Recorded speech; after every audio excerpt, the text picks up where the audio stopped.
tìm mơ xe giọt mưa bay tràm bằng cu khăn cơn nàng tang yên an tê cọp âm thơ lấy hát lệ cầm lên suốt này lấy lượng xiên tang liêu cùng ta tay ô la lấy dù hiếp bay cuối có tai hạt rời nhau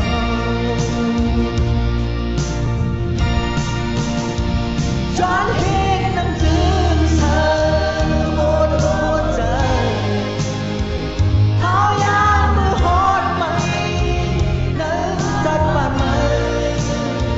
tam hang lúc đốn an xin quay về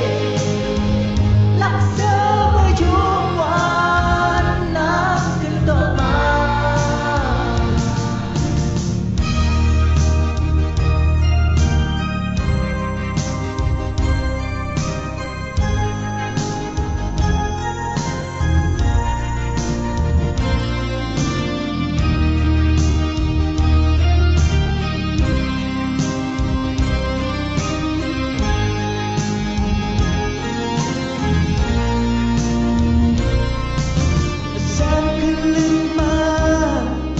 đã hơ du lấp ly